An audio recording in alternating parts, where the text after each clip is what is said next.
आज मैं जिस कहानी को एक्सप्लेन करने जा रहा हूं, वह इतनी डरावनी और खतरनाक है कि इसे रात में अकेले देखने की गलती बिल्कुल मत करना। क्योंकि इस कहानी में जो भी उस शैतानी चुड़ैल के सामने आया, वह कभी जिंदा वापस नहीं लौट पाया। तो चलिए शुरू करते हैं इस खौफनाक कहानी को। कहानी की शुरुआत एक लड़के से होती है जो बुरी तरह डरा हुआ होता है। उसका फोन अचानक नीचे गिर जाता है और वह अंधेरे में अपना फोन ढूंढने लगता है। तभी अचानक कोई उसके कंधे पर पीछे से हाथ रख देता है। जैसे ही वह पीछे मुड़कर देखता है, उसकी जोरदार चीख सुनाई देती है और अगले ही पल वह लड़का रहस्यमयी तरीके से गायब हो जाता है। उसे उठाकर ले जाने वाली कोई इंसान नहीं, बल्कि एक बेहद डरावनी शैतानी चुड़ैल होती है। इसके बाद एक लड़की धीरे धीरे सीढ़ियां चढ़ती हुई दिखाई देती है। जैसे ही वह थोड़ा आगे बढ़ती है, उसे एक रहस्यमयी चीज मिलती है। इसके बाद सभी दोस्त आंखों पर पट्टी बांधकर एक गेम खेलने लगते हैं। उनमें से एक लड़का पूरी घटना का वीडियो बना रहा होता है, लेकिन जब कुछ देर बाद वे उस वीडियो को देखते हैं तो उनके होश उड़ जाते हैं। वीडियो में उनके बीच कोई अनजान आत्मा खड़ी दिखाई देती है, जबकि कमरे में रखी कुर्सी अपने आप हिल रही होती है। यह देखकर सभी दोस्त डर के मारे वहां से भाग जाते हैं और अपने अपने घर पहुंच जाते हैं। इसी बीच एक लड़का अपने घर के टॉयलेट में बैठा होता है। तभी उसे कुछ अजीब और डरावनी आवाजें सुनाई देने लगती हैं। वह दरवाजे के नीचे से फोटो खींचने की कोशिश करता है, लेकिन तभी अचानक कोई उसका हाथ बाहर से पकड़ लेता है। लड़का जोर जोर से चिल्लाने लगता है।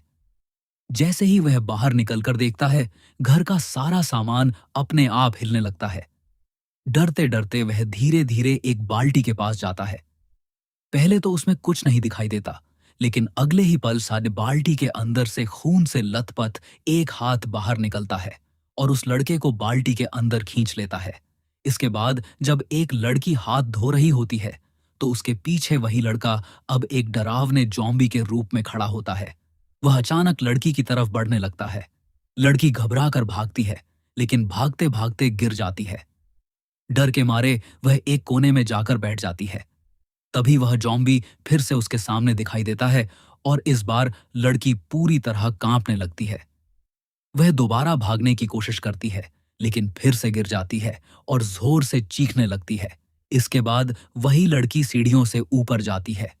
जैसे ही वह नीचे की ओर देखती है, अचानक वह भयानक चुड़ैल उसके सामने आ जाती है और उसे छत से नीचे धक्का दे देती है। अब आखिर में केवल एक छोटी बच्ची बचती है, जो पहले से ही बहुत डरी हुई होती है। लेकिन तभी वह शैतानी चुड़ैल ऊपर से आकर उस बच्ची को भी मार देती है। इसके बाद एक लड़का और एक लड़की लिफ्ट के अंदर होते हैं। लड़का जैसे ही लिफ्ट से बाहर निकलने की कोशिश करता है, लड़की उसे रोक लेती है। दोनों लिफ्ट से निकलते ही जान बचाकर भागने लगते हैं, लेकिन तभी वही डरावनी चुड़ैल अचानक उनके सामने आ जाती है। दोनों बुरी तरह डर जाते हैं। हैरानी की बात यह होती है कि वह शैतानी चुड़ैल रो रही होती है। वह धीरे धीरे उस लड़की की तरफ बढ़ने लगती है। लड़की पूरी तरह डर चुकी होती है और भागने की कोशिश करती है। तभी अचानक उसके कंधे पर उसी चुड़ैल का हाथ पड़ता है और अगले ही पल वह चुड़ैल उसे भी मार देती है। यहीं इस खौफनाक कहानी का अंत हो जाता है।